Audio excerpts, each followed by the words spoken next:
yeah, it was nice. Go ahead and leave it recording.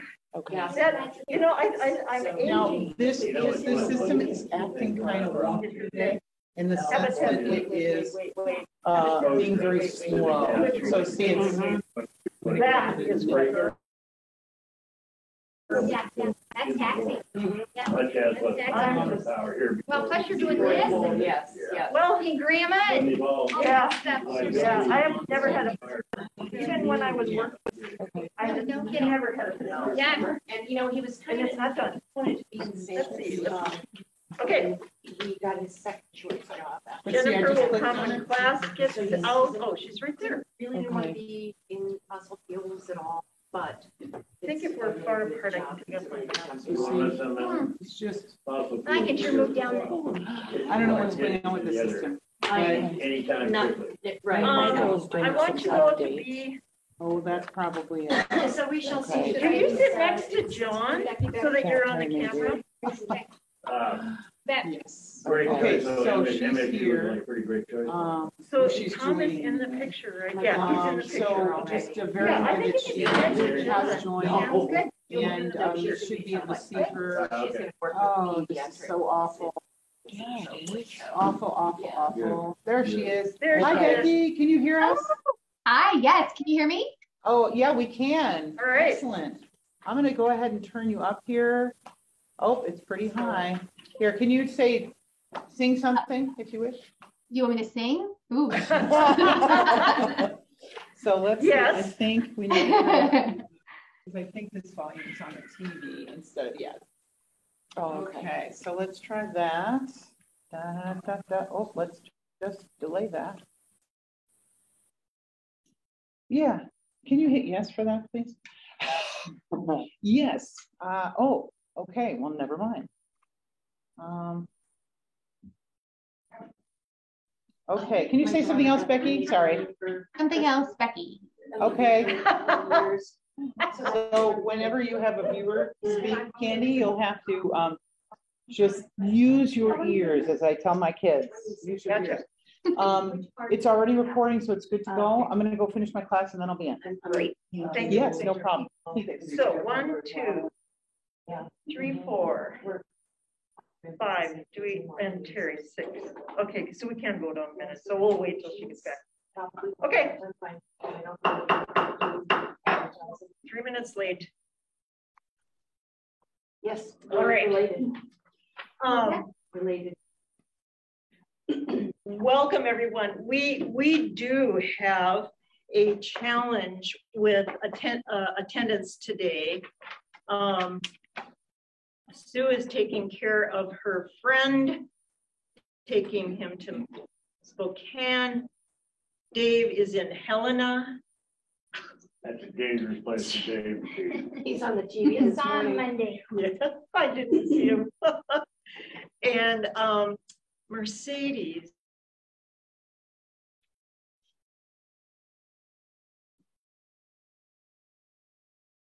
has a job. So, okay, all We right. just had a good meeting. Marshall. Okay, so let's do introductions, but I want Terry to be here, but everybody knows each other pretty much. Chris, you want to start with introductions, please? Oh, wait, I gotta first say, remember to declare any conflict of interest within the agenda item at this point. If you should have such conflict. Hearing none, we will proceed. We're doing introductions and we're starting with Chris. I'm Chris Rolls. I am a former student and a current temporary employee doing the IT here. Excellent. Thank you. Welcome. Becky, we're going to go to you. Okay, I am Becky Barkfried, Chief Transformational Officer here at Bitterroot Health. And are you hearing us okay? I am, yeah. Okay, great. Thank you. Tom? Hi, Tom Gallagher, University of Montana. Terry Burkhouse, Bitterroot College, for however long. Candy Lubansky, Chair. Public. Oh, well, maybe we should finish with our John Grant, geriatric contribution to the board. representative of the Gray Force. Okay. Good morning. My name is Angela McLean, and I'm the interim director at Bitter College. All right. And our public. Our public, Marcy Smith, many hats, one of which is board chair for BVCC. All righty. All right. Thank you. Welcome, everyone. I do think we have enough people that I'll have to count again. Any comments on anything that is not on the agenda at this point? Hearing none, moving forward. Let's see, 1, 2, 3, 4, 5. We could approve the minutes. So I move that we do. Okay. Second. John, and then Chris. All those in favor signify by saying aye. Opposed, same sign. Motion carries. Great. Thank you. Just as a reminder, also that our minutes, our meetings now actually are fully recorded. We are able to use that as our minutes, but I'm still going to do summary stuff just to say, yeah, we were all here. We did talk about this. And if the public is interested in watching, it's accessible to the public. So that's, I think, a really important feature of having this technology available to us. So, all right. With that, director's report, we all have a copy of it. And I think, Angela, if you could just highlight what you think is kind of standing out and what you really need our input on, I think is really important for us to make our contributions. So the floor is yours. Well, thank you so very much. Good to see you, Becky. Good to see all of you this morning. Welcome to our friends from the BVCC Board of Trustees. It's been an absolute wonderful whirlwind of about 5.5, 6 weeks here at Bitter College. And I think I'd like to start and highlight a big thank you to the team at Bitter College for their work in making sure that we were ready on day one for our students and to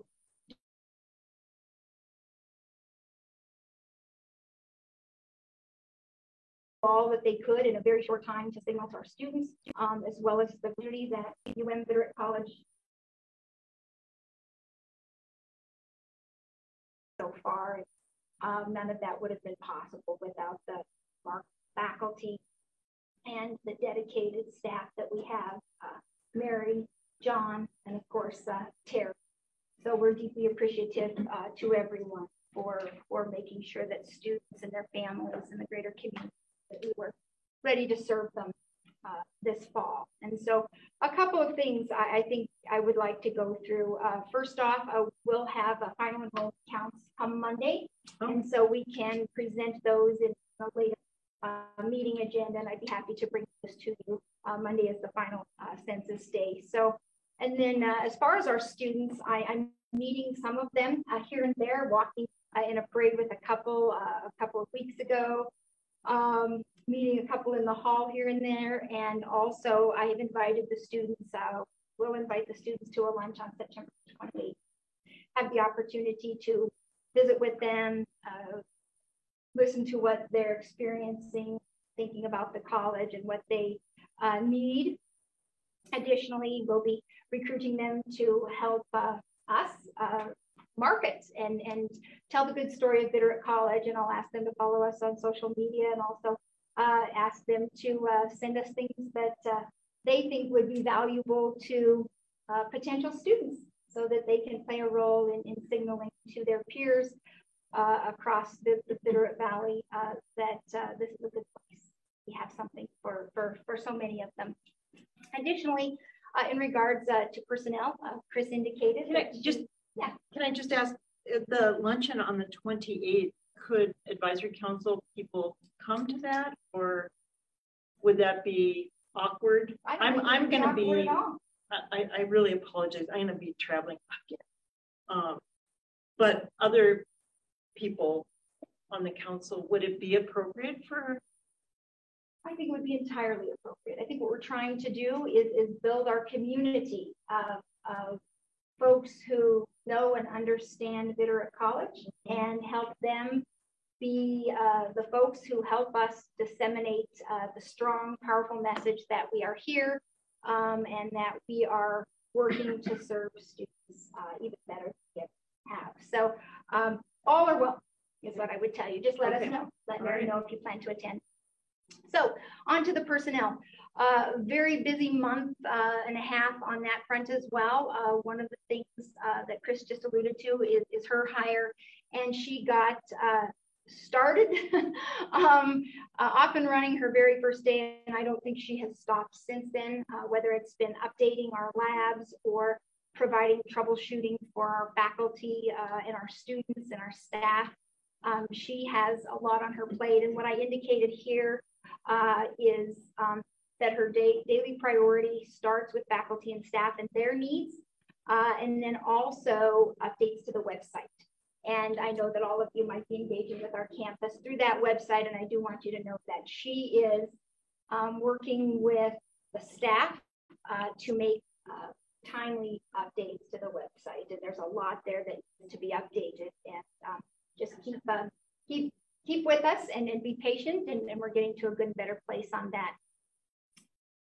Additionally, one of the things I'm doing in this role is as I'm reviewing the job description, really taking a good look at who does what and where and why and how often, and do we have duplication? Can we streamline efforts, better connect folks to different parts of the college and do so in a different and perhaps better way. Two of our faculty attended the Missoula College Faculty Orientation in August, and that's just another opportunity to convey to the council that we're trying to plug in and partner in different ways with the college and the University of Montana. And thanks to Dr. Gallagher for making sure that was a possibility. Additionally, we had a pre-academic year faculty meeting Thursday, August 23rd, and I want to thank Jennifer Johnson for her invitation to me and Terry to be a part of that. And that was a really good kickoff to the year for faculty. I also hosted an online faculty meeting Friday, September 2nd, and then our next online faculty meeting, our next in-person faculty meeting will be next Friday here on campus.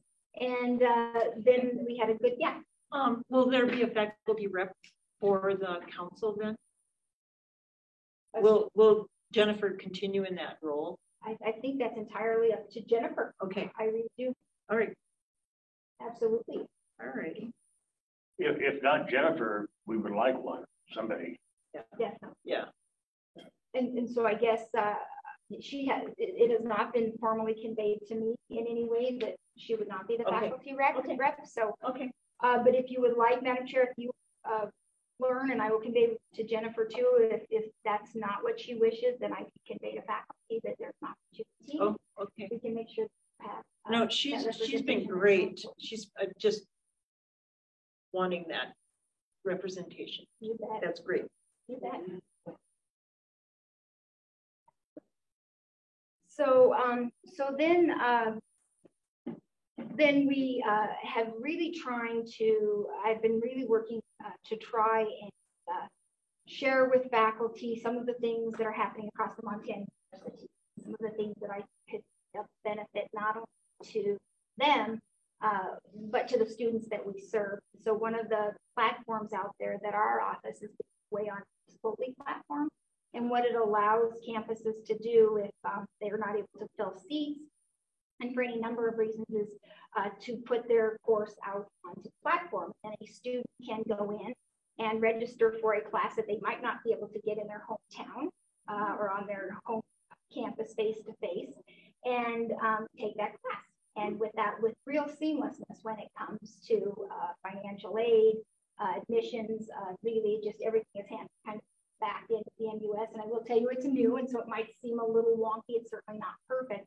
But I think what it does is it will allow our Bitterroot College students to start here and take all of the coursework that we offer, but also work through the platform to potentially complete certificates or degrees. And so I think that there's a lot of opportunities, not only on that end, but also opportunities for us to be thoughtful in what courses we may down the road want to offer on the platform. So some questions.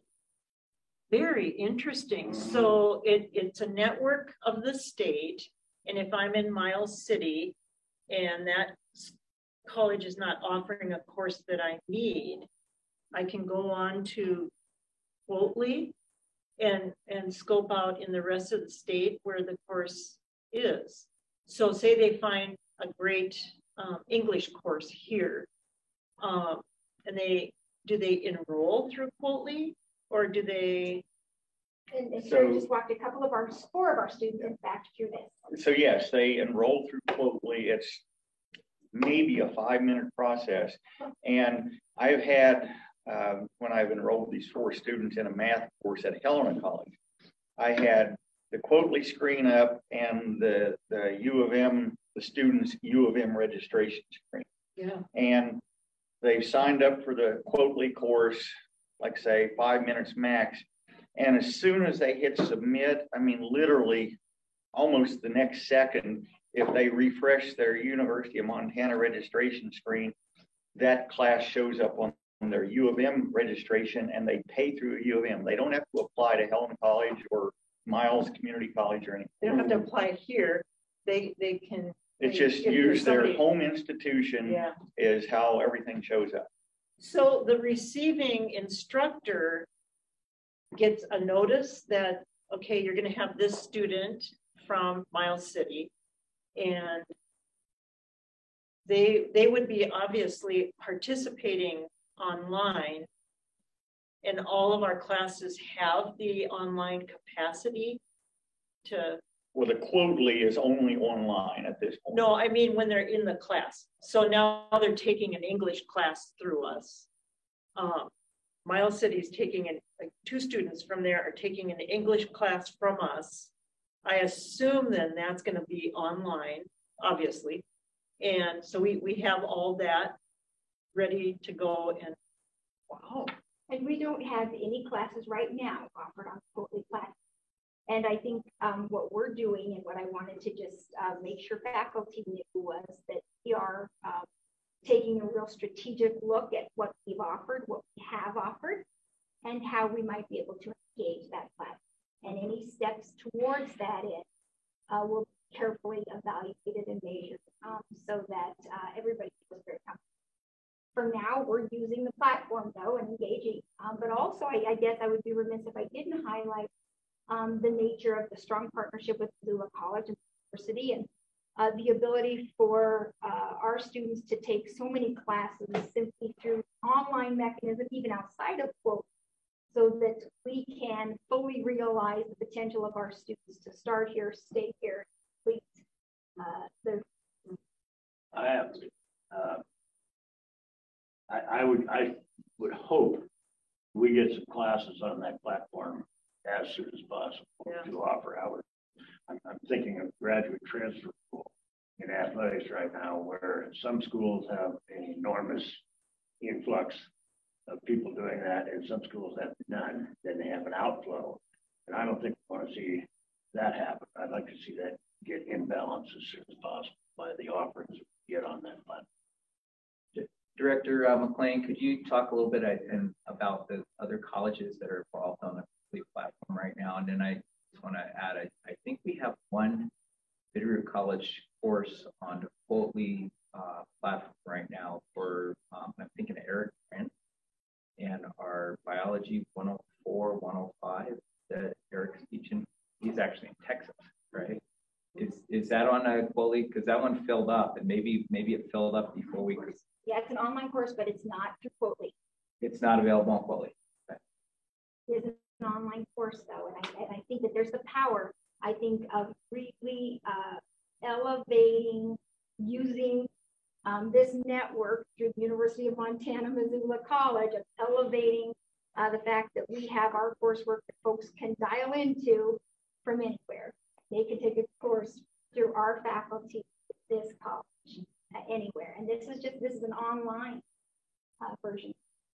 And I think to reiterate what John was saying is that as we develop unique courses that respond to our community, I mean, with 3 biolabs in the hospital, I think we have an extraordinary circumstance. And so getting those unique courses on the really help. Is Eric's online class full?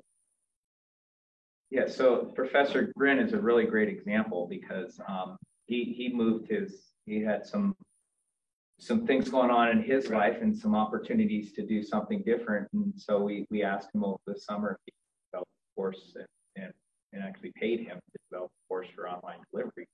And student demand is extremely high for that course. And as soon as we moved it to an online platform, it filled immediately. So this is It's a game changer. it absolutely is a game changer, particularly at rural. Oh, one, providing these opportunities, not just for individual courses, but like what does that open up to me as far as like I'm in Hamilton or Darby or Stevensville, like what are the opportunities I have to pursue career-oriented educational certificates and degrees are just like they're massive. So it's really, and I just commend Director McLean's efforts on bringing Quotley in. University of Montana, I think we have like the institution I represent at Missoula College has about 70 of those courses that are out there right now. How many? 70? 70. 70. Online courses available. And you know what? Most of them are full. yeah. So we've seen as one of the outcomes of the last 3 years, some of the challenges our society have faced.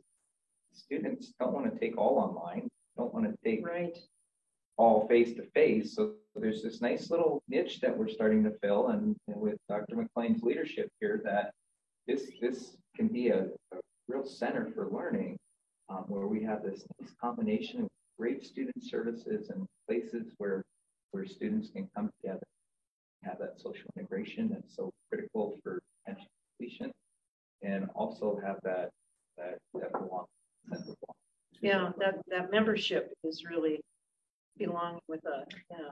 In my meeting with and advising students, getting them signed up for their courses, I would say that absolutely the majority don't care if it's in person or online. They're like, I'm open. Once in a while you get somebody like, I don't want to, but those are pretty rare anymore. I hope you encourage them to get their socialization in some other aspect. Yeah, They're all online. Yeah, we're seeing the out. Yeah. Yeah. Okay, so back to your report. So and then it's just, there's so much in that conversation. Yeah. If folks want to follow up and just have a side visit just on the notion of online in and of itself, and then conversations that we're having with our office. Joe Teal is my next door neighbor at the Office of Commissioner of Higher Ed, and Quotley, and the strategic look there. Just let me.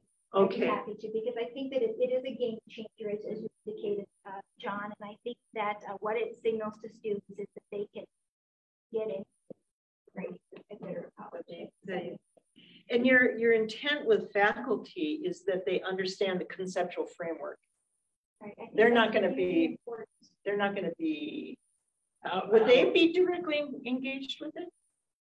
Before a course gets stood up on the platform, I think we would need to make sure that they are ready to deliver that high quality course in an online way. So absolutely. And we had just a couple attend last week. Terry attended as well.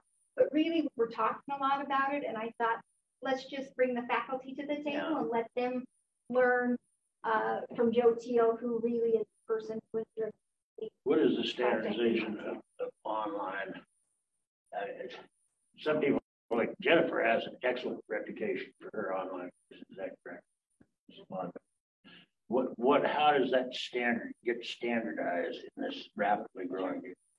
Yeah, so Bitter College is part of UM Online, which is the online degree University of Montana.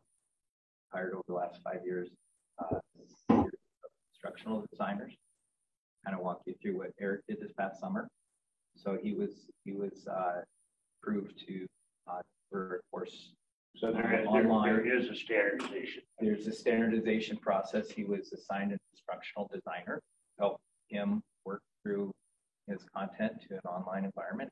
Quite different. Things like assessment changes extensively. Yeah. As one example, and just kind of best practices for online learning. So all those are incorporated in that to help faculty out.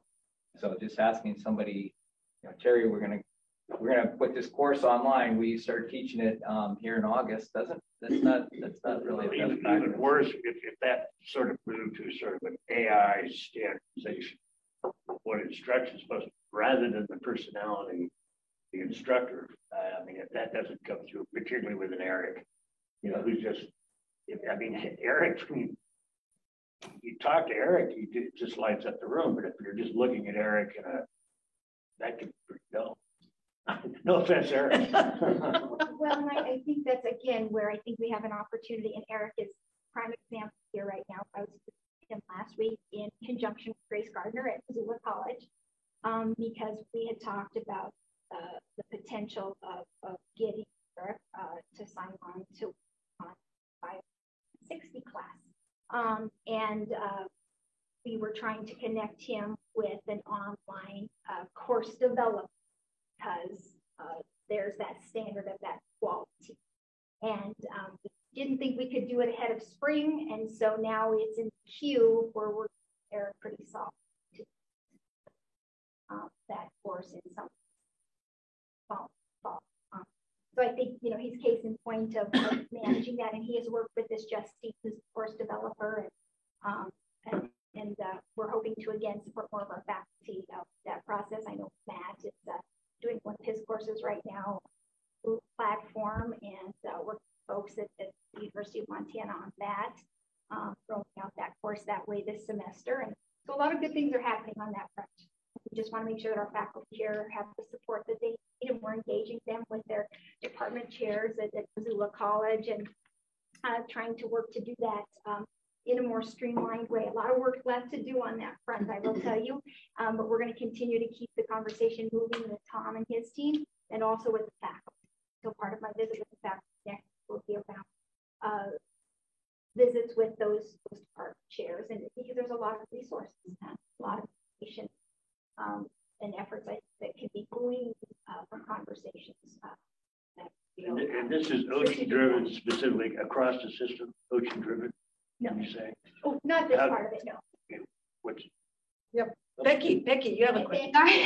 Dr. McLean, I am out on quote leave, and I am hugely intrigued. So let's say we wanted to put together an LPN to RN bridge program, which we have a huge need for.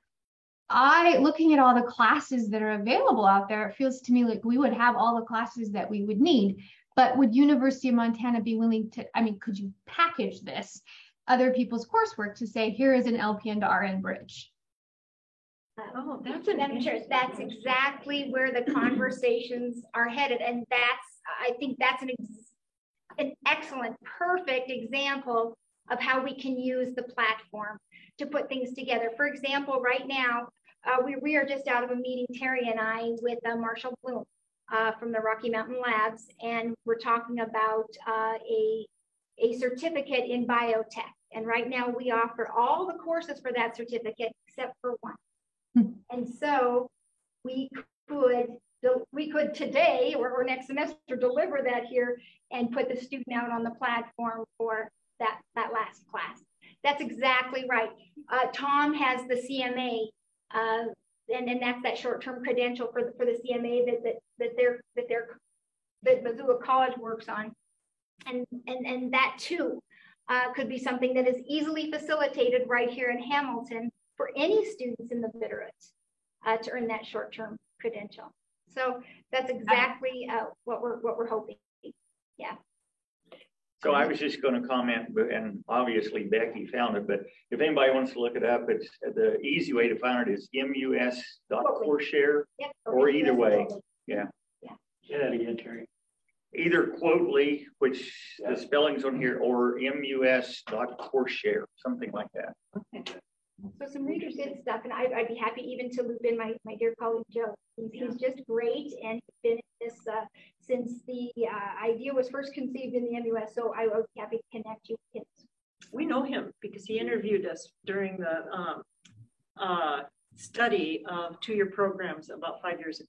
Yes, He when spent he was a lot of abroad. quality time with us. Yes, just a good, good person, but a lot of promise there, Becky, as you can see. And so very, very exciting. And then last on personnel, I want to signal to the chef here. No, nobody got ill, did they? Everyone lived. A very big thank you to you. It was a real great coming together of faculty and staff, and Tom drove down Missoula, and just a really nice kickoff to the academic year. And so thank you for coming and for cooking, and for everybody on the team for cooking and for organizing and for making it happen. That's an easy one. It's all good people. Yeah, absolutely. And so then let's talk a little bit about rapid workforce training. And one of the things that became crystal clear to me, I think on my second day after going to the University of Montana, because the governor was hosting a workforce round table with Accelerate Montana at the campus, and there were 2-year people from all across the university system sitting at the table with the governor. And the governor had just had a briefing from Tom and from the president of the college, and Bitterroot College was part of what they were briefed on, and the work that we're doing down here in regards to our rapid workforce training. And so I had the opportunity to sit with those folks and then walk outside and see several semi-trucks that look very similar to the one that we use. I talked with a number of the folks there as part of the CDL program, and they had been in conversation with Curtis. And so we started visiting with Curtis about maybe streamlining our CDL and streamlining it in a way that would allow us to have ongoing enrollment and delivery of completed students. And so Terry and we sat down with him on that and talked about that. Curtis was very excited. I think he had already started to put the wheels in motion on that. And so basically what the students will do is, the way that it's been done in the past is 3 weeks of the courses have happened face-to-face with Curtis. And so now the first 2 weeks of that 3-week course, students can do anytime online, the ELDT component. And this is, again, similar in fashion to how it's delivered at Missoula College. And I think they delivered close to 6 pretty remarkable completion numbers. And so we are working right now so that we can roll out this new design, this online completion of these first 2 weeks when we roll out our program CDL next winter. And so we think that will help us support more folks to completion workforce needs in a real time fashion. So that's happening there. Curtis is on board. I was going to add again. I'm always surprised at the cost of the CDL certificate is $6,000. That seems like a hell of a lot to me. Yeah. Will this online feature be able to bring that down and make it less costly, or what other student aid programs are there for that particular program? Well, so as far as the aid, a lot, I don't know the percentage, but quite a large number of the students going through the program do get funding through the VA or various programs, job service, human resource council, etc.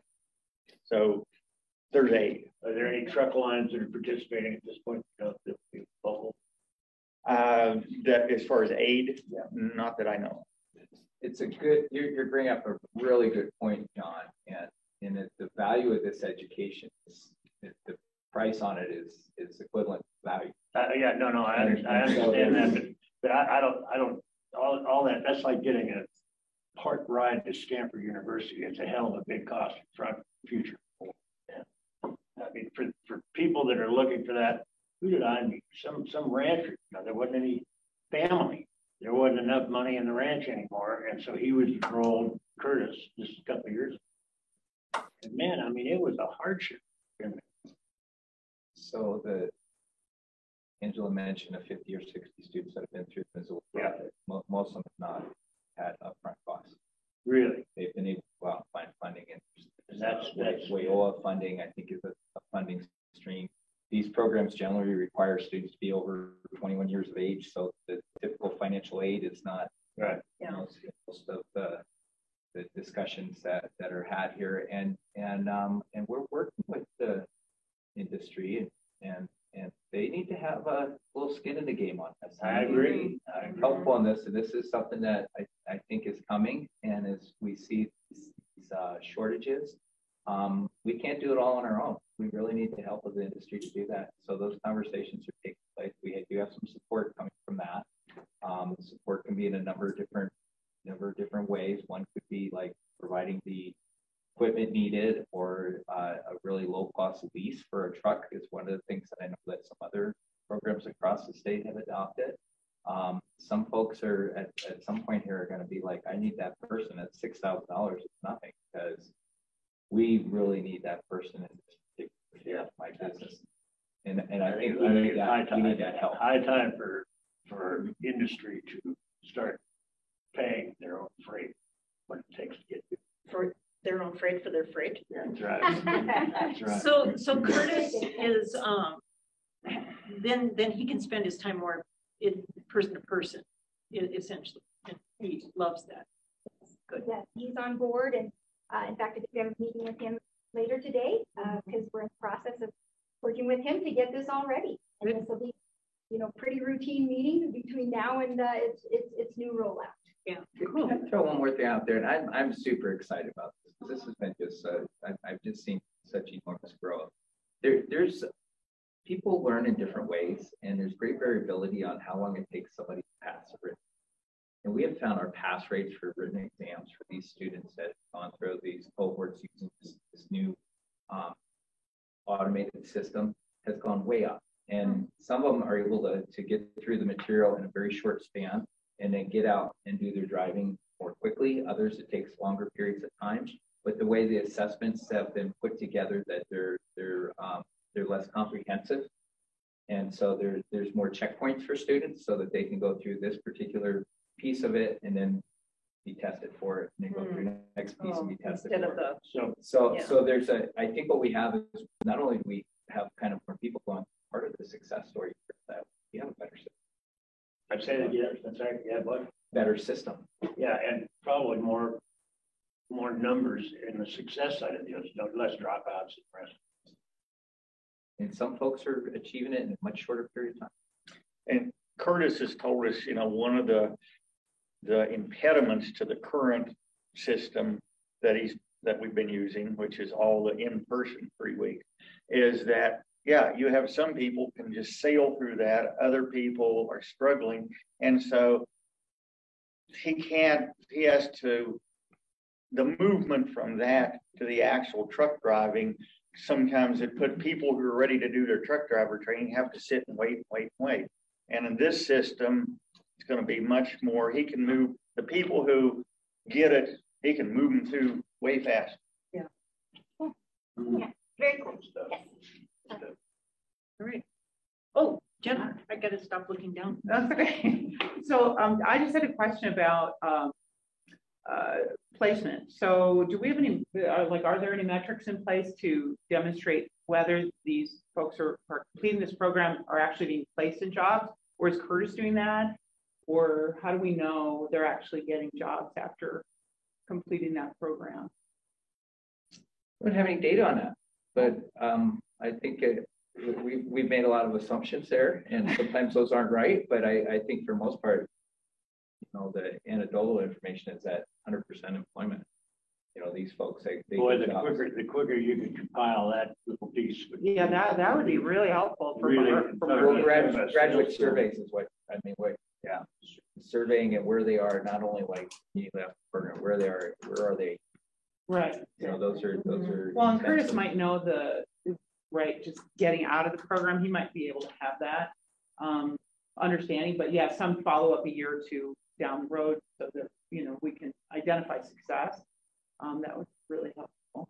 And I would think Curtis would know because I'm sure he's a reference for a I'm lot sure of he these is. folks. I'm sure he is and knows. all Yeah, of he them. knows all of It's them. that Yeah. big file. Yeah. Yeah, well, that's why he might be doing it. We just haven't asked. Yeah. Good It's question. a great idea. It's a great idea. And an easy ask, and we'll add that to our list.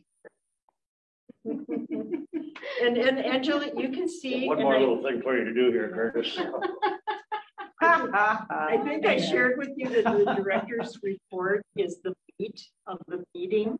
So you're Well, I'm experiencing glad. that. I'm so glad, good.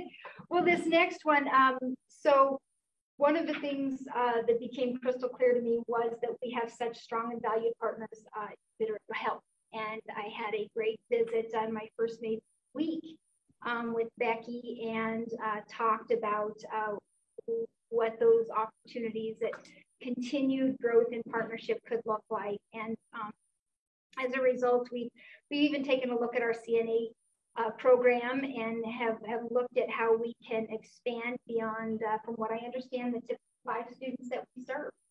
And right now we are at 5 enrolled for this fall. I'm going off these numbers that Mary Tellen gave me at the end of the day yesterday, but we also are prepared to serve more. We have more in the CNA program this October. Additionally, we have pledged up to 10 CMA students. And I keep looking back at Mary because she's the provider of this data and she's got it real time, I think, in her head. And then phlebotomy up to 6, they're pledged. And then CDL 2 right now, but I think that we'll get to place 5. So our numbers are looking very, very good right now. And I'm just going to knock. And then building on this healthcare partnership, in this visit that I had with Becky that was just, I think, wonderfully exciting. I reached out to her right after that and I said, hey, I'm thinking about writing this grant. What would you think about partnering? And she sent me a letter. And Becky, we got our grant funded. It's a $25,000 grant, a Montana Future at Work. And one of the things that is clear to folks who promote rapid workforce training and career and technical education is that they can't use federal Perkins dollars to market. So they can't really tell their story of need and of importance to moms and dads and counselors and community stakeholders. And so what we now will get to work with Bitterroot Health and Hamilton High School on is telling the story of the need for folks to become CNAs, and then working with a person that we will hire as a coordinator of this effort to connect not only our short-term rapid workforce training program to the coursework that we offer here, so that we can work with Becky and her team there on this career ladder. And then also to tell the story of those opportunities to community members in the Bitterroot Valley, up and down the street. And so thank you so much for your partnership and the partnership of Hamilton High School. I think we have some really easy opportunities at connecting with counselors and faculty and moms and dads and students in a real different and positive way. And that, of course, will lend to growing awareness of college as well. So thank you so much again, Becky, for your partnership. And I'll be in touch with you and we can talk about our next steps on this front. Sound good? Yeah, sounds great. And we have an amazing marketing department who would love to be involved at whatever level. So yeah, that's awesome. Thanks, Becky. So who got the grant? We did. Bitterroot College. Bitterroot College did? Bitterroot College. Okay. Got it. So very exciting there. I got the email last week, and I think check here in the next couple of weeks, or at least on the University of Montana campus. So then all of our other signups for our rapid workforce training, those pieces are out there. Also on rapid workforce training, and I did include a picture of Curtis with the newly branded truck. We worked with Accelerate Montana, partnered with Missoula College on on their already existing partnership with Accelerate and got a scope of work done, got the truck, both doors and back, rebranded. And what you have in your packet is a picture of Curtis sitting with his truck ahead of the Ravalli Parade. Pretty excited about that. Did the truck get fixed? From last week. Does it run? Does it run? So that was where I left Curtis last week. Was he was having it looked at. Okay. Yeah. And we've had some support too from Larry Reinholz and Andrew up on Andrew Toole up on the Missoula College campus. And I think they've come down and they Going through it? They have the ability to fix some of these things. Oh, I was too. going to ask about mechanics too. Yeah, repair. so they've been providing some support as well. And I don't think they'll put a transmission in or anything along those lines, but I think they're fully capable of like taking tactile repairs. So, Yeah. Very good.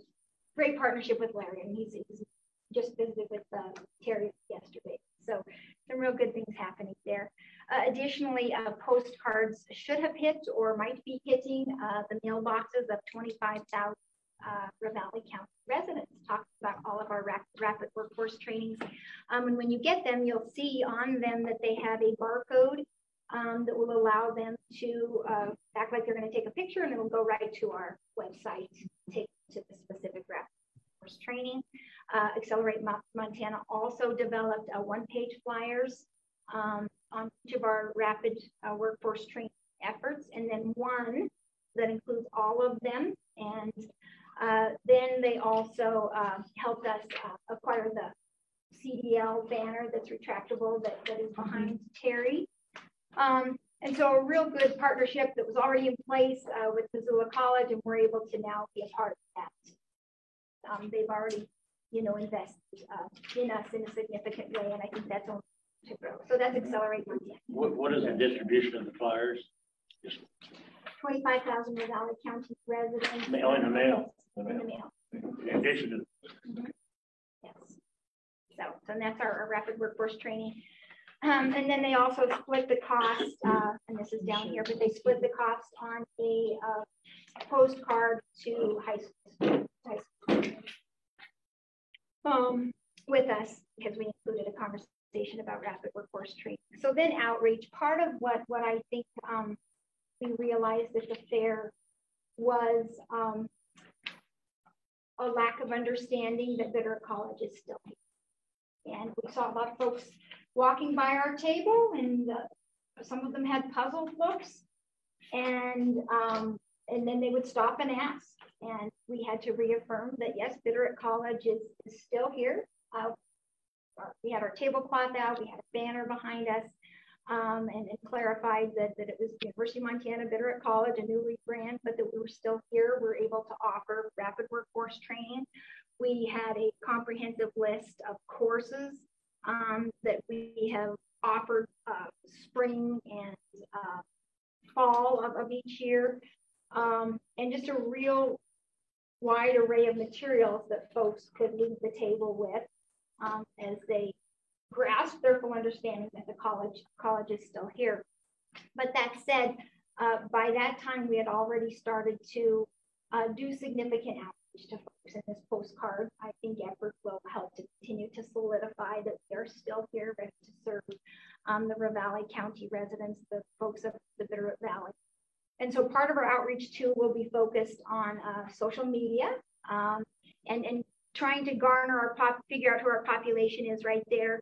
I'll give you each one of these so you can take it, follow us on social media as you can. We have a Facebook, brand new Facebook account, Instagram, and a brand new Twitter account.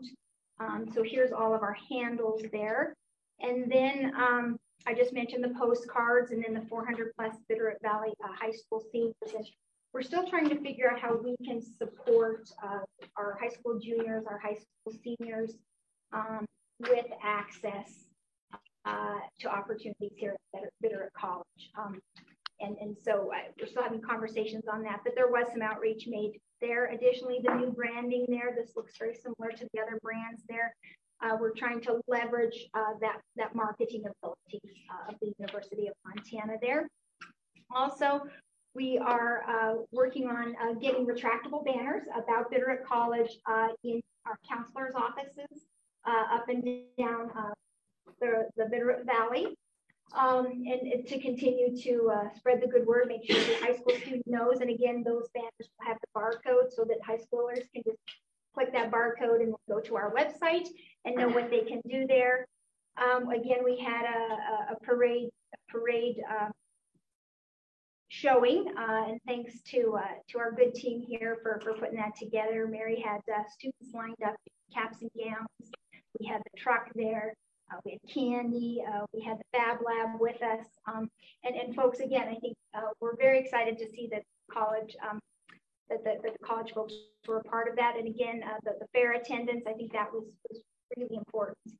And then we had an op-ed. Angela, can I just comment? In years past, the council has been very, very involved in both of those. In fact, hours and hours and hours at the fair.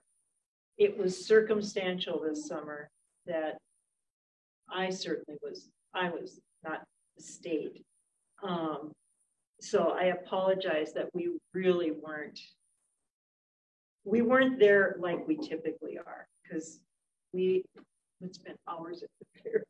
I have For no me doubt. personally, I spent a lot of hours at the fair sitting next to Marcy.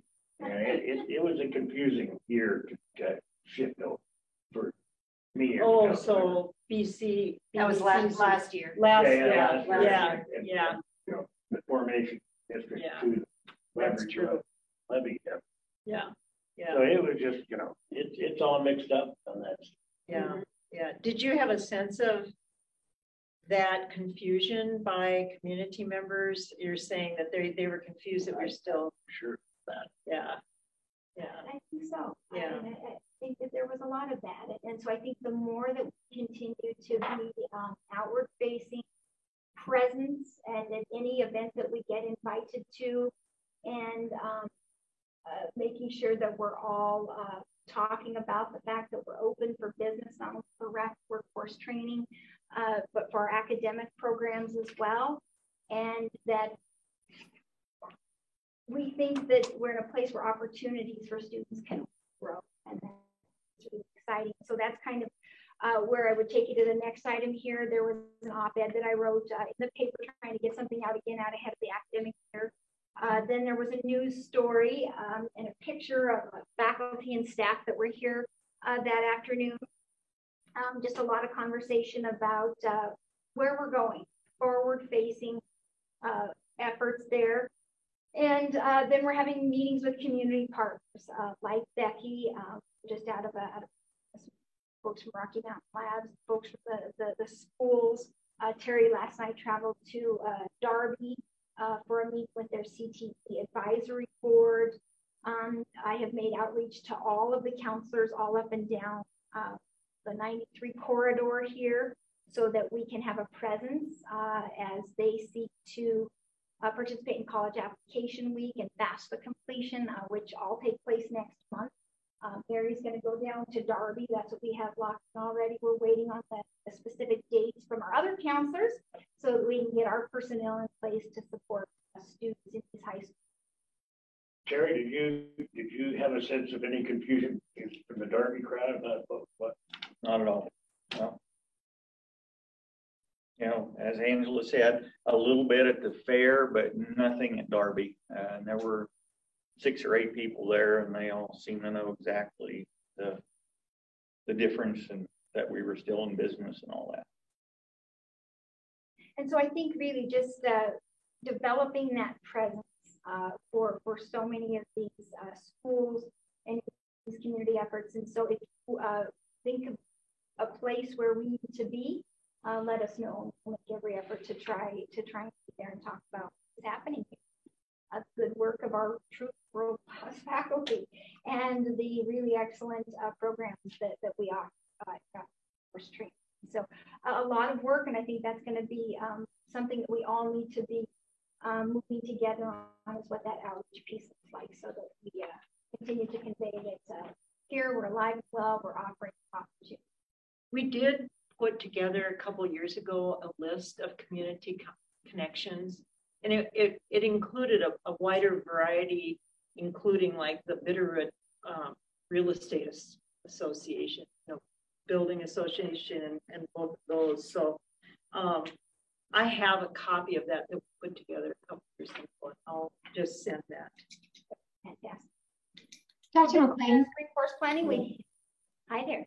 On your rebranding, I was called into the ER this weekend and noted that we have like a 10-foot tall sign for Bitterroot College workforce programs. It's really nicely done.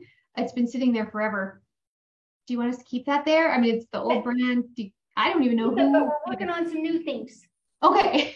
And I might come over and take a look at it. Okay. Yeah, Right. anytime, come take a peek. I don't even know how it got there. Honestly, it was pre me being in this role. It's been around a while. But it's out where folks can see it. Oh yeah. All right. All right. Well, we're working on all of them and new ones with Accelerate. But we'll get over and take a look at it just to make sure that it's accurate, and we can leave it there for the time being, and maybe leave it there until we get it replaced with a new one. Okay, and one other comment on workforce. We just finished our scholarship application process yesterday. So we'll be sending over 5 CCMAs, 1 phlebotomy student, and 1 CNA. That's fantastic. Thank you so much. So as just a clarification, I asked this of Tom also, just for my own edification. Is our name, because names matter, Missoula College? No, University of Montana, Bitterroot College. So MUBC, UMBC, or are we BCUM? You drinking again? Yes, but not enough. That'll do it every time. University of Montana, Bitterroot College. Okay. So we are UMBC. Okay. And we think, and again, we have developed in a very short time a very close partnership with the marketing team at Montana. And they have really bent over backwards to help us with some real fast turnaround so we can get some of this thing to folks, because we think that there's an opportunity for us to grow as a result of this brand, that we're able to leverage it. Just help us in so many ways. So it's University of Montana Bitterroot College. And then spring course planning, I worked with faculty, solicited their input, worked with the University of Montana College folks, and we submitted our first draft of coursework and faculty plans for spring 2023. The final iterations will go out at the beginning of October for students to start registering already for spring of 2023. So quick turnaround on that. And I just, again, thank Jennifer, thank all of the faculty for their quick feedback. We had no sooner started class, but what I was asking them to do was reflect then on what they might want to do next semester that might have looked different last spring. So just really quick turnaround. Thank you to you and to all of the team for your quick feedback on that. Is the mailed course catalog, is that the thing in the past, or the kind of thing? The one, the mail we used to get that went to all residents. Yeah. You don't have. And so my question would be the adult ed stuff, or the whatever you call it. We're not adult ed anymore. No moss. Okay. No And more that's all knitting. being handled though, if you know anyone who's interested. No more fly fishing. No more pickleball. No more pickleball, John. No more 500. No more banjo. You have to practice somewhere else. You know, all of my skills are just going to be eroded. So then Bitterroot College will be on the Board of Regents agenda next week as part of the consent agenda item. Needed to just make sure that the lease agreement that was agreed upon late last spring goes through the redental process. So I wrote that up. And what's our rent? A little over 70,000 for the year. Okay. Yeah. So that's So that'll be approved, and then we can make payment to the Hamilton Public Schools for that. So you'll see us on the agenda. And if you do, that is what that is about. And then part of what we talked about at my very first meeting was the notion of strategic plan. And I think even then I thought it might look a little bit different than the shape that it is ultimately taking. But I will tell you that it is happening nonetheless. And I spoke to the fact that we're looking at job descriptions almost really taking a real critical look and saying, okay, here's what the job description looked like maybe when the person was hired. Is this what they're doing? And is this what they're doing on a daily basis? What have they added? What might an individual have taken off? And just giving everything a real thorough look to make sure that we are engaging our staff in the most beneficial way to serve students and serve college better. And so that's an ongoing process. Can I answer the question here about, to me, it feels like there is some essential short-term strategic planning, certainly. And then what we were charged with when we met with President Bodner and Dave Beatty last June about a bigger picture of strategic planning. Can you update, do you have a sense of where that's going or gonna go? Or? Absolutely, and I think I will just kind of hit on the next item, and then I'm going to allow Tom to elaborate a bit more on that.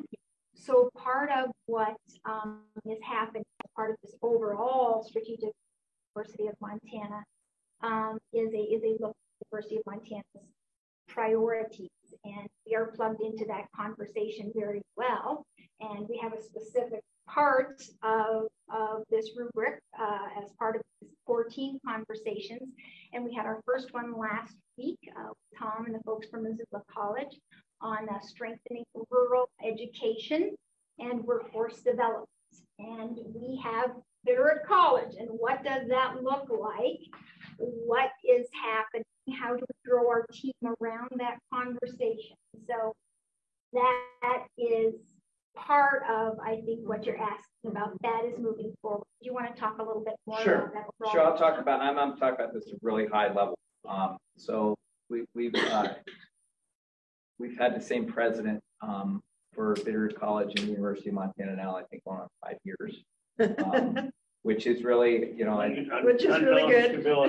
Well, no, I guess my point bringing that up is it takes time to put that, and John used the word stability, but like to start moving, it's a big ship, and to start getting everybody on the ship moving in the same direction and getting us down the road here is it's a big undertaking. And so in year 1 and 2, there were several priorities for action, 5 PFAs we call them, that we put together, and they kind of, we've had a number of different metaphors or analogies for it, where they're like boxcars, where we are trying to move forward to important initiatives for the University of Montana. And we have those 5 priorities for action, and inside that, each of those priorities, we have objectives. We're right now in the focused on the priority for action 2, which is drive excellence and innovation in teaching, learning, and research. And in that, there's 3 different objectives and then a number of different strategies. And so we have about, when it's all said and done, there's about 40 different strategies taking place across the University of Montana. And one of them is and I asked Dr. McLean to be on the core team with this and really have a specific action item for Bitterroot College. And so that's, so we're under objective 3, which is objective 2, expand the types of learners UM serves through enhanced and new learning opportunities. And then we're covering that in strategy 2.2.2, which is strengthen rural 2-year education and workforce development. So we have a really great team, and the team that is working on this, of course, is Dr. McLean, but also John Freer, who's the trades director at Missoula College, Paul Gladen, who's the director of Accelerate Montana, Jordan Patterson, who has oversight of both dual enrollment and also online learning. And then am I forgetting for the last one? I have one other person that I'm drawing a blank on right now. It'll come to me soon. But anyways, we have a core team that's working on it. So working together. And if you think about all those different threads, the people that have oversight of that, all of a sudden now we're knitted together into a strategy that is a very important objective for the University of Kent. So there's, Candy and I had a little, I guess, a discussion before we started the meeting today. And in that discussion, we were like, what's next? What's going on? And just to kind of put that in the context here is that this is part of the plan, and it's going to take a while. And so Angela's been charged with the Bitterroot College portion of that particular strategy. And we'll be working with the other core team members to kind of bring together services for rural students, including Bitterroot College. And what does that look like? And having somebody there that's with workforce development, Accelerate Montana, having somebody in trades are really, really important that has their finger on trades education, having somebody that has their finger on dual enrollment, has their finger on online learning, Quotely platform that we talked about already. This is how we bring it together, and I would anticipate Angela will be bringing together a subgroup from that team as a core team member, and be working on that kind of in parallel with the other core team members. I think my question then becomes that what the university is doing makes a lot of sense. What is your opinion of how that might change what I felt like was the charge at our lunch in June? Meaning the expeditionary conversation, my new favorite word. What is your sense of what I felt like we were being charged with looks differently, or the? I don't see any difference. What I do see, Candy had said it's taking form in an organized way and being brought locally here to take care of that. But if you think of that kind of little bit abstract or abstruse discussion we had at lunch going back a couple months ago, that's exactly those pieces that I just described are exactly what we are trying to do with that term expeditionary. Okay. And I think there's time here to better define, I should say refine, and even conversations we've had this morning with this group and things that are taking place, and just like, oh, we have now the opportunity for a student from Miles Community College to enroll in a Bitterroot College course. Wow, it's there. We're putting those pieces together. What's missing? Some strategy, and I think that's what we have come to. And that will be an important result. I think then for clarification, as I'm listening to you with the 5 priorities for action, talking about teaching, research, drive excellence in those, and you mentioned dual enrollment, and it to me begs the question of, Jordan is the dual enrollment person at Missoula College, right? And Bitterroot College. Oh, okay. Okay. So she has a role. She is the dual enrollment director for. Okay, so that we includes the Ravalli County Schools. She works closely with the superintendent of high school there. It includes the Granite County. It includes Mineral County. So it's the entire region. University. And there's about, and she's not alone. Okay, but she leads those efforts along with Ben Nelson, and doing a wonderful job. That number hit. We went over 4-digit mark, first time ever in our region. And I thought really celebrate. So I could call her and ask her to come and present at an advisory council meeting about Ravalli County statistics specific. Okay. So I'll follow up to get her here. I could help make the connection. Okay. You guys make the right introduction and invite her down. Okay, And then. Oh, I just wanted to, Yeah, I want to Okay, come, go I ahead. want to, because I'm really. Yep. So then with the whole priority setting, the strategic planning with the UM system, what is the role of the advisory council? Just to listen to what's happening or to give input into what's happening for us specifically as it affects us? Is there more to the director's report, or are we on the next agenda item? We're, I have a few things just to finish up, but I let think her it's part of the finish. same We're gonna get to conversation. that, okay? okay. I'm sorry. I was just wanting to say about dual enrollment, and I know a lot of people don't understand all the nuances. So yes, Jordan is in charge of dual enrollment for Missoula College and Bitterroot College. So she specifically works with the high schools and, you know, the dual enrollment classes in high schools.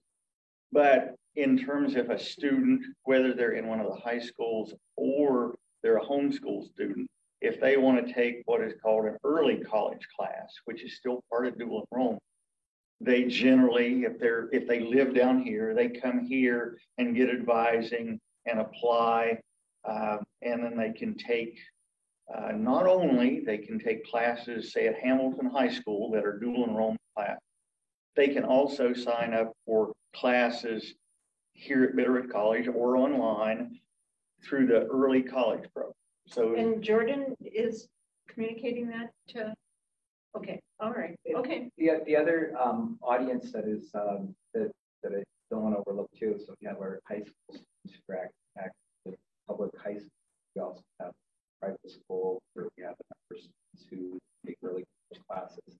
In Ravalli County, there's a large group of homeschool students who really rely on early college programs where they are able to access more in-depth course offerings than they're going to get at home. And so that's been a lot of those folks are back in that online. They might be in courses here at Bitterroot College on campus and coming in and taking here. There's no reason that they take online. There's a good number of folks that do that. Quotely, I'm not sure we ventured into that one just yet, but I could see opportunities where a dual or an early college student who is homeschooled in the Darby area has access to course up there. Yeah, that has Nobody homeschool kids really need to go to class in person. Oh my God, yeah. It is Wow. to our society.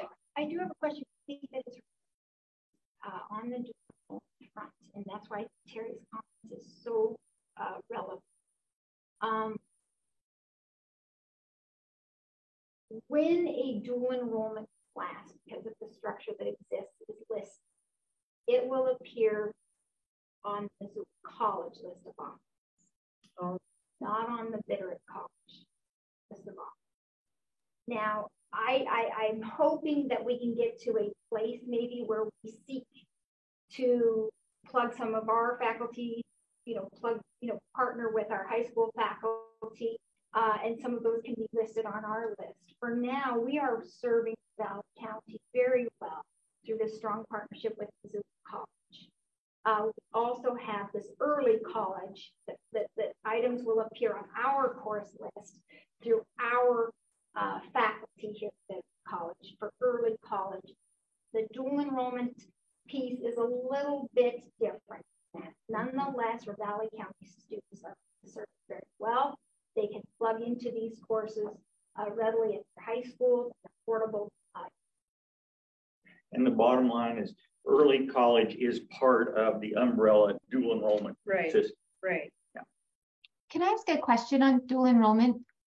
Is there any opportunity for the industries to be involved with that? So we, like Hamilton High School, we have kids that come over and do a full semester of internship with us. Are those sorts of things dual enrollment eligible? Can they be getting high school and college credit for the time they're spending here? I'm nodding my head and looking over to Angela. Yeah, those are all opportunities that we have the ability to create, craft, and work together with our industry partners, Becky and others to to provide, and I would think there's an opportunity here for complete credentials to be finished while a person graduates from high school.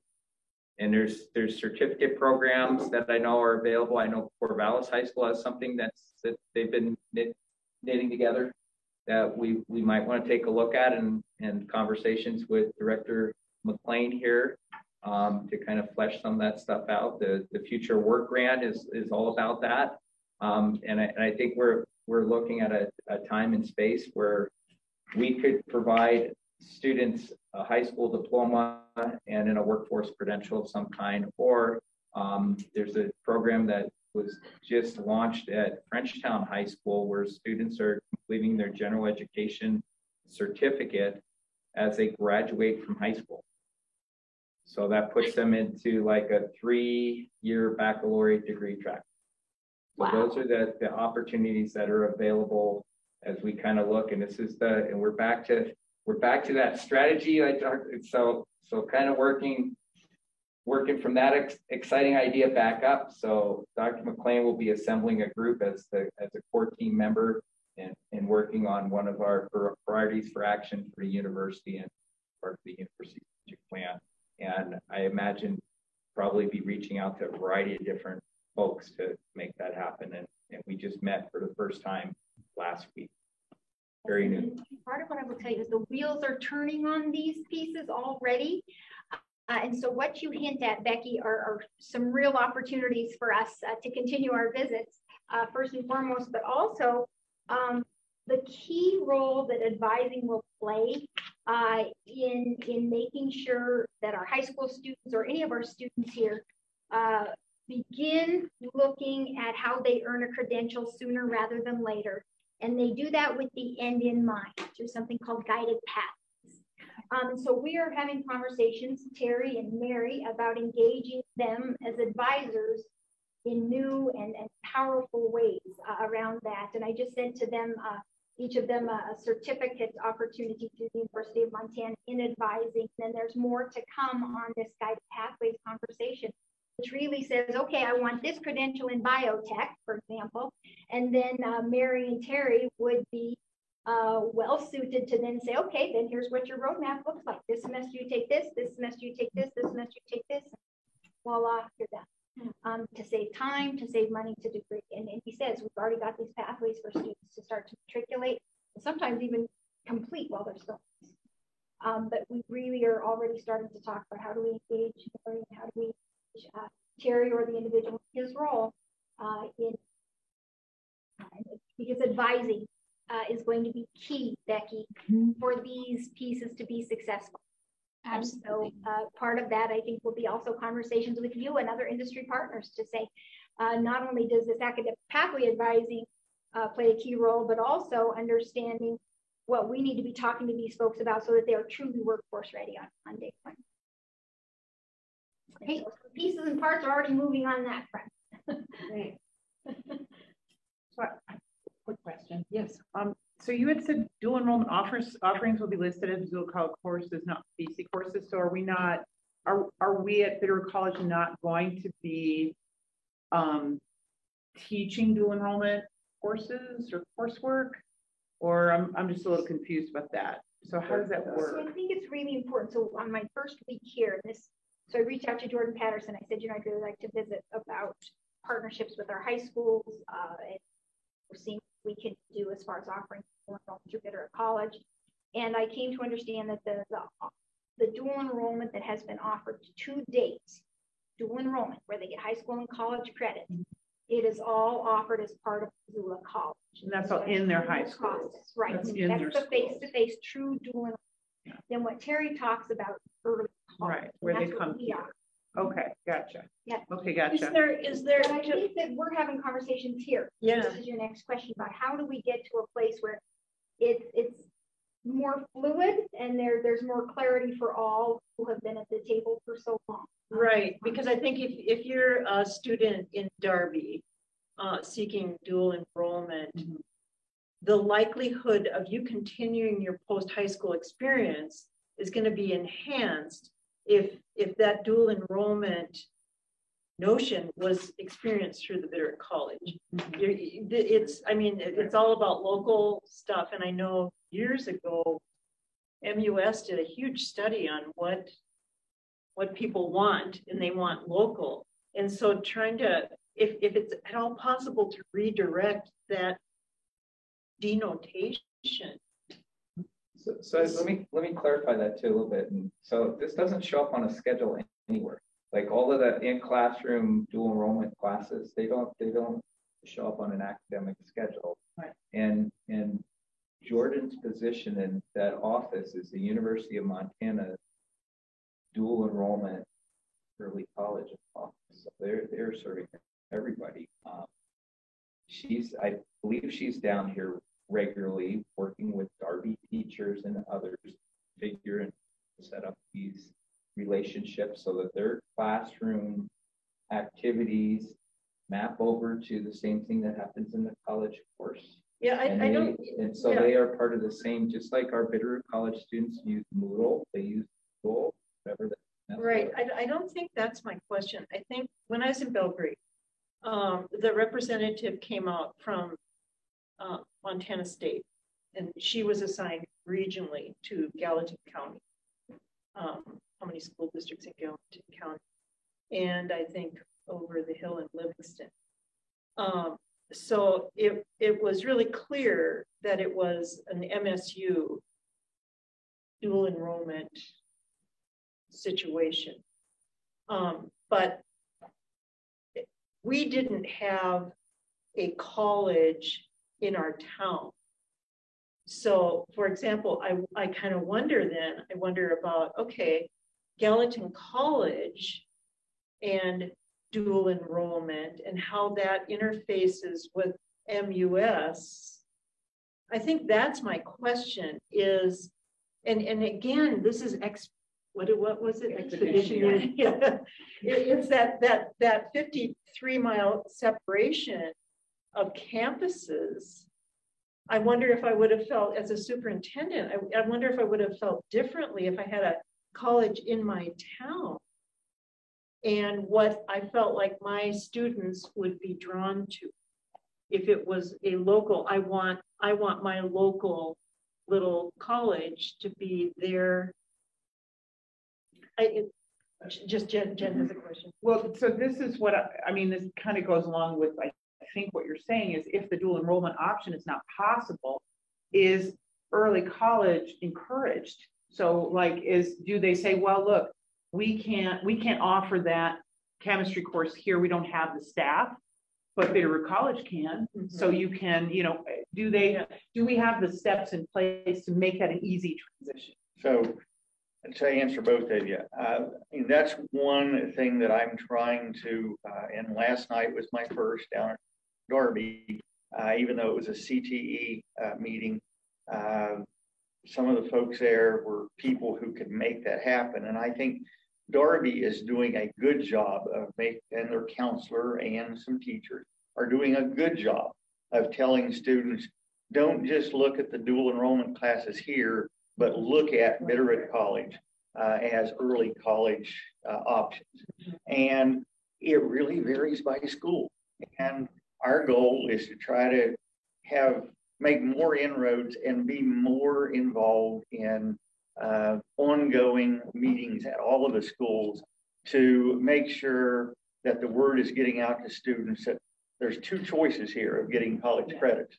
Well, can I just add on to that? Because there's a huge difference between taking a college course in a high school environment and taking a college course in a college environment. And it really does add to the student's ultimate success rate if they can have a college experience, including, computer access and having to navigate all of that. And then learning how to go through an online environment so that they could potentially take more online coursework like this. Becky had one of the things we might want to consider as we have this conversation are what are the appropriate courses for students to take that we are offering here, and not because part of this is being selective and thoughtful in this. And I can think my own kid, and Angela has a daughter at similar age too, that they have the advantage of having parents that are very well informed, and we were selective in what would be good to meet the goals, you know, a little bit of advising and even just like a short list. So rather than like, here's all the courses, here's the 4 or 5 courses that we think would be really useful to you, regardless of where you're going to end up in life.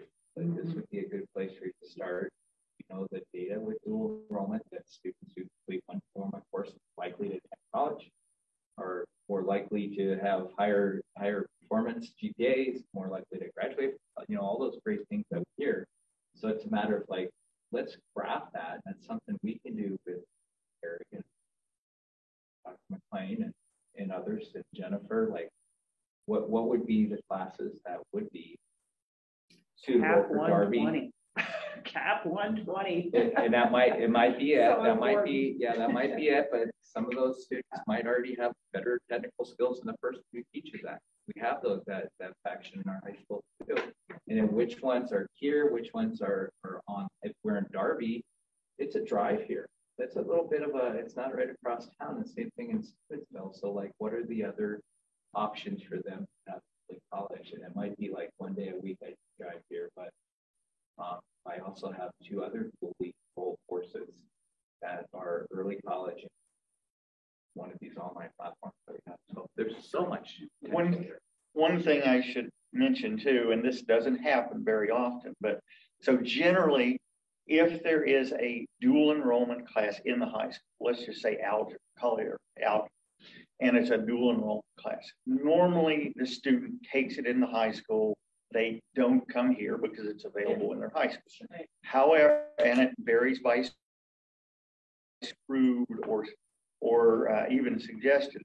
I just dealt with a student last week who, and it's because the new principal, relatively new principal in Victor, used to be the advisor here. Oh yeah. Sure. And there was a student wanting to get a more real college experience, and approached Jamie about taking algebra here versus the dual enrollment algebra at Victor, and like, sure. And I had a note from Jamie, I approve of this, get her signed up for early college. That would be a question of mine. This is out of totally, is the rigid distinction between early college and dual enrollment, does that need to be that rigid? Could that at the district level, it does. Okay. Yeah. It's who teaches the Because class. it's who teaches Who teaches the who's class. paying for the teaching. And it becomes a thing at the district level. So one of the things, and I'll, you know, if you want to, this is great discussion. If you want to put it in a parking lot is going to fall into what Angela is in charge with strategic planning, being a core team member. But this is a conversation between Angela and Jordan, and maybe we put together a general education certificate for homeschool students who seem to a lot of times just knock it right off the charts as far as their academic ability, so that they can get their general education certificate. They'll take classes here at Bitterroot College face-to-face. They might take some online from somewhere else. They, you know, so that those are the type of, and this is kind of guided pathways that like pathway for these homeschoolers, if that's the audience, or particular high schools or Darby high school, they're kind of stating. So this is all great work that's going to get done in the coming year. And so if I could just hit on this last bullet, I think it's really important, and it does, I think, get us to this bigger conversation, the grander vision for where we're at today. So part of what we're thinking about is how do we deliver rural education, right? All of the infrastructure that folks around this table, so hard to deliver for so well for so long. And what we're thinking about is how does that bigger vision include other pieces beyond rapid workforce training, beyond short-term certificates, 2-year degrees, but even positioning students to move beyond a 2-year degree here to perhaps a 4-year degree. For some of our folks who already have a bachelor's degree, how can we use already existing programming at the University of Montana and deliver it here for folks so that we are truly rethinking our model, delivering rural education to folks where they live, to place-based folks. And so just last week, we had a very promising introductory visit to the conversation with folks at the School of Educational Leadership and Education in General at the University of Montana to talk about what that might look like if we were to roll out a place-based master's in curriculum instruction. The superintendents, it's things like we have superintendents up and down the Highway 92 corridor who have their faculty who go up to Missoula year in and year out to get certificate, to get degrees in CNI or leadership. And so how can we meet their needs right here without reinventing the wheel?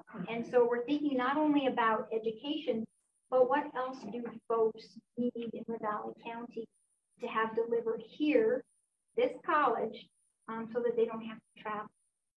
You know, you're talking to my soul here, having come out of 41 years of K-12, and that is in a community where you have to have public schools.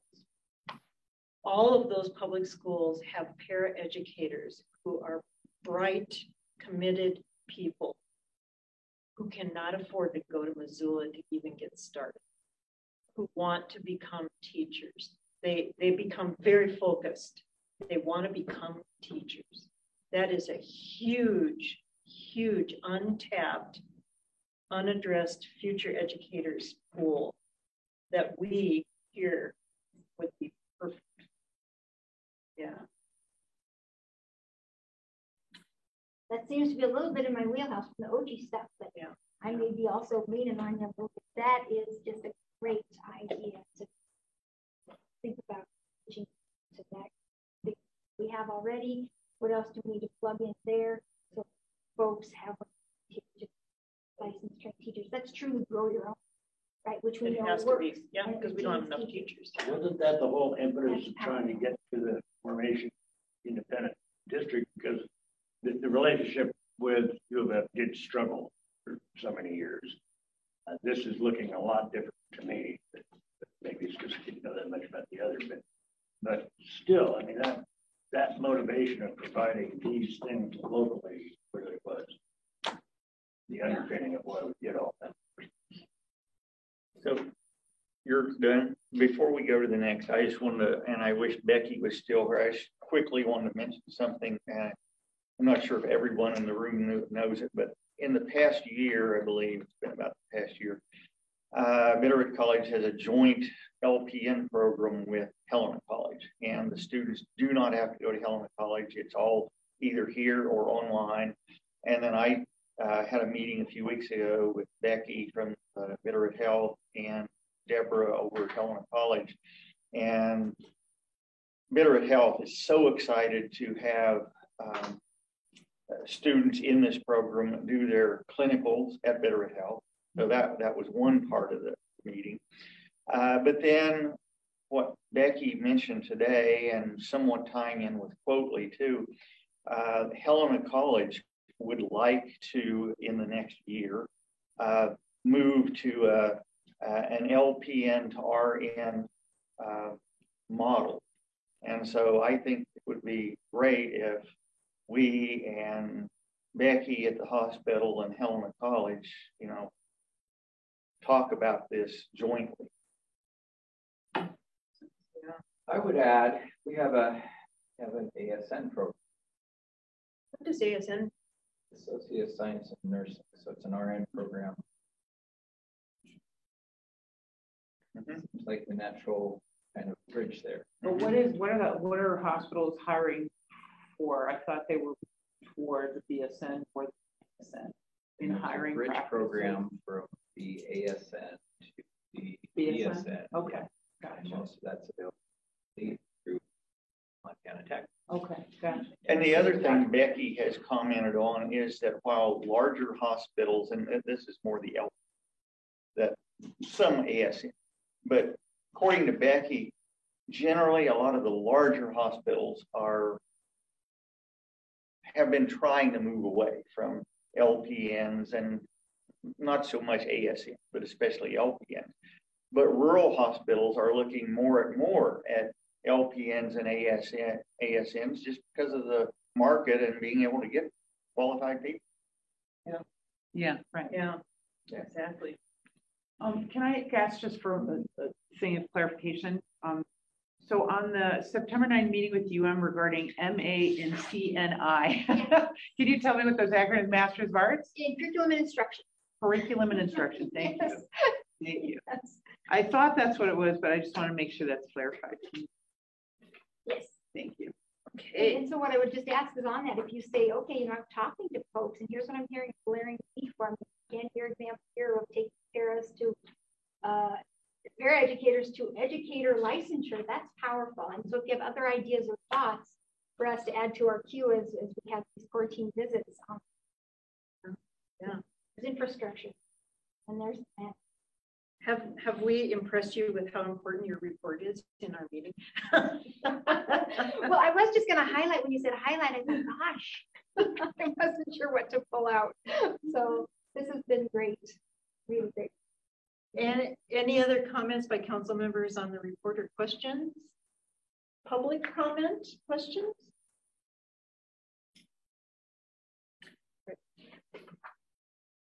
All right, then moving on to council topics. I think we have touched on this, but clearly that piece of, you know, what our ongoing role and purpose is as a council, as captured in our bylaws, because that's how we function.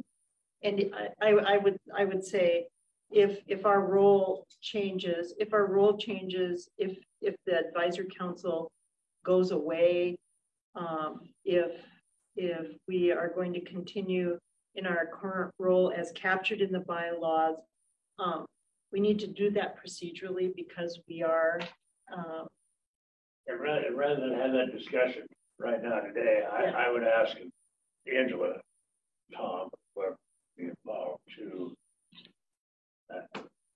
give us your expectations of a role for us, and we at the same time give, not along the way, but we come back and discuss it. We got to decide what the hell we want to be. I don't think we know that at this point. Yeah, well, our role is very different from what's in the bylaws currently. Right. So at the very minimum, the bylaws are going to have amendments. Exactly. Yeah. I don't think there's. I'm just reading over these and it's very different now. I will need to know what you guys want from an advisory council and whether or not I can be a part of that. And I want you to know what the advisory council would like to see themselves. So. And I can, you know, what I can do for everyone is resend the bylaws to everyone just to make sure that everyone has a copy of it, so we have that kind of discussion. I expect to stay up late about reading that. Great. You will, and there's a test. And it's only for you. You know, and I guess today has been really illuminating. Yeah. Very, very helpful. And we expect as much information every time because you're working really hard.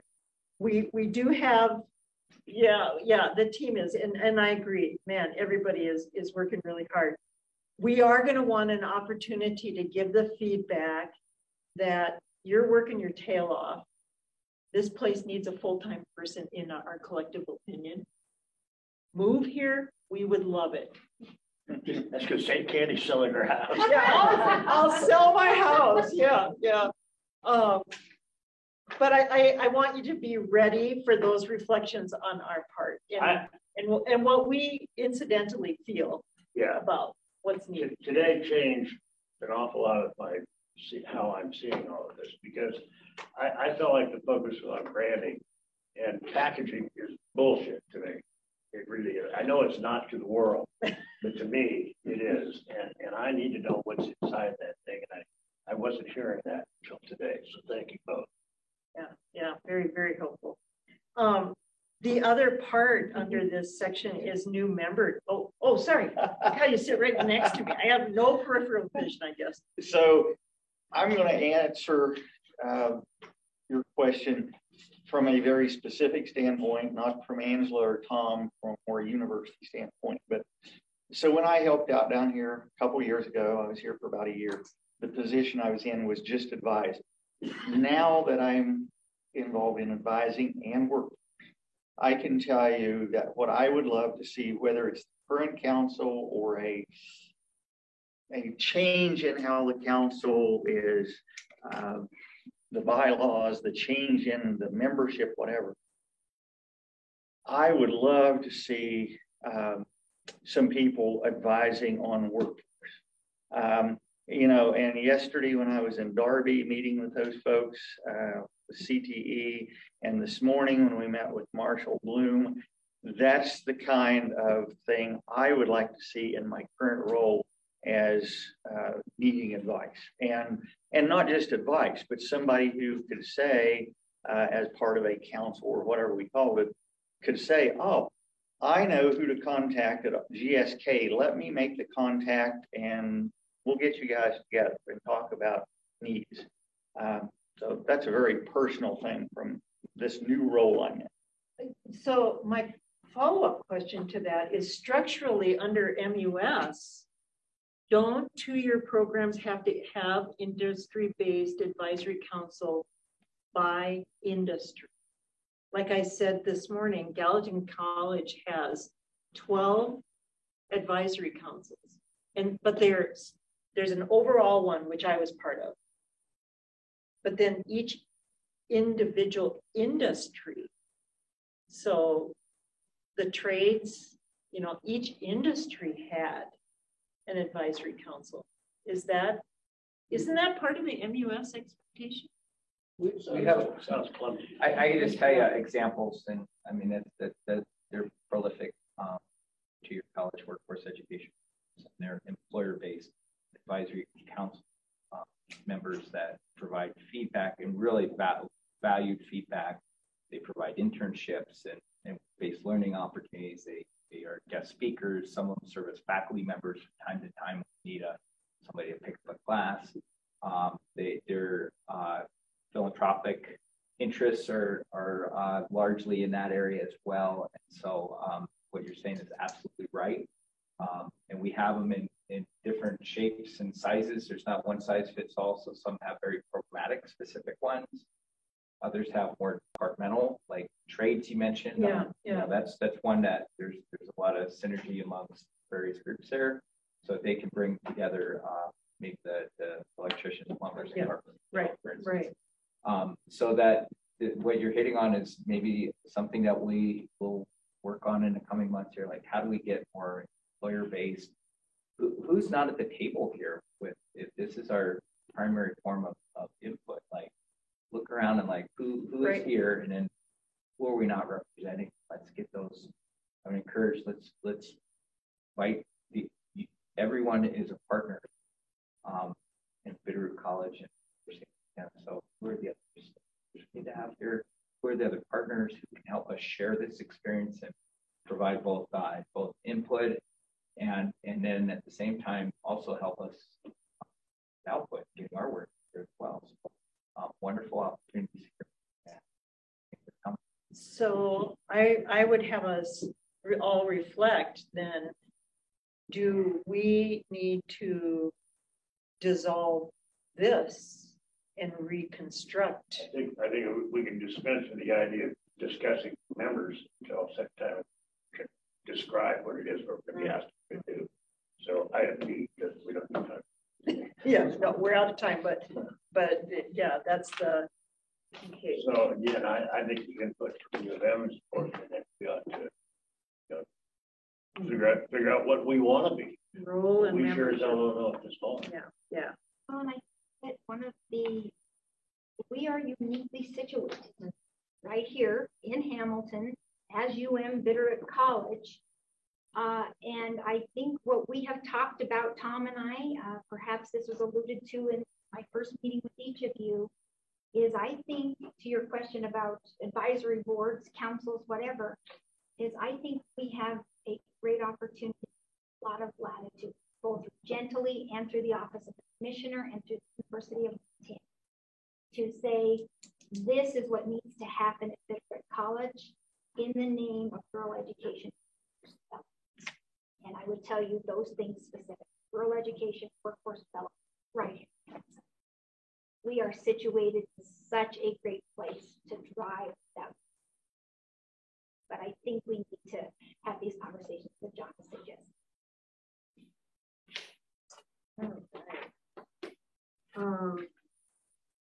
So this is future and membership is on hold.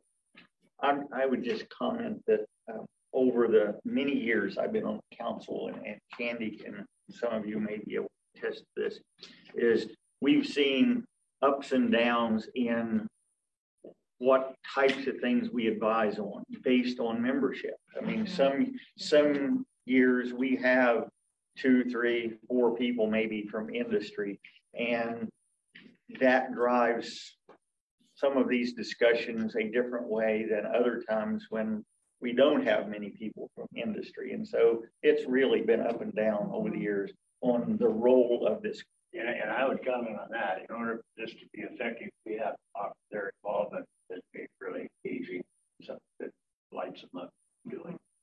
That has impact. Yeah, yeah. Well, I just want to really, let's not disregard the great work this folks that are in the room here and look at. I mean, let's continue. We need your partnership. You know, let's not. I heard the word dissolve, and that kind of that concerns me. I hope that everyone in the room will be involved with this. And not we may have to just trash can the notions of what we have been in the past. Yeah, I think maybe a refresh might be what you're describing, but the people in this room here are so important to everything that takes place at this college. Kind of the heart and soul, our faculty, our staff. There's 5. And we're just uncertain. Just so you know, We just need clarification of the roles. it's like we were married before, and now we're sort of just dating. Oh, God. It's almost. We have to have dinner. Yes, and you're cooking. Yes, and drinks. Yeah, many yes. Okay, yeah, thank you. Yeah, because we have been over the years for 12 years, 11 years. We have been a really invested.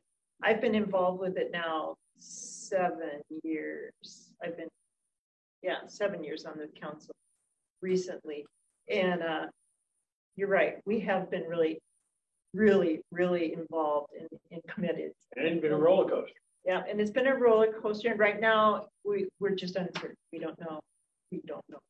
Well, I'll just where take we stand. Chris, Jennifer, Angela, myself. We need you. Yeah. Okay. We need your I'm on the council. So it's but all of us here, those 4 I just indicated here, all of us are employed by the University of Montana. Yeah. And there's 3 of us in the front of the room here. Four of the people here. Yeah. I'm the only one that didn't know the grade. Yeah, that's right. So That's why you're the bar. Sorry, I forgot Terry. I always look at you. One, Where two, you at? Yeah. 3, 4, 5. 5 employees and 2, 3. Oh. I'm just trying to get my GED out of this mess. So I have another item of history, I guess. At one point, this goes back several years. I don't know if Candy, you were involved at this point, but years ago, early on when I was on the council decided in conjunction with the director at the time, that the council would take up once a month a pressing topic to discuss and have input on. And that lasted a few months, and then we got back into more general things. So just an idea. I'm not sure that it is appropriate now, but again, just to show how this council has changed over the years, there was a time when the director would say, you know, I've got this thing I'm working on. Could we spend this council meeting talking about this topic? I'd like input, things like that. So, and I would add that there be another pressing topic of what this council would like to see on the other side of the equation. So, restructure. Yeah. Okay. Looking for a motion? Not yet. Public comment, Kenny? Just a listening. Okay. Yep. Thank you.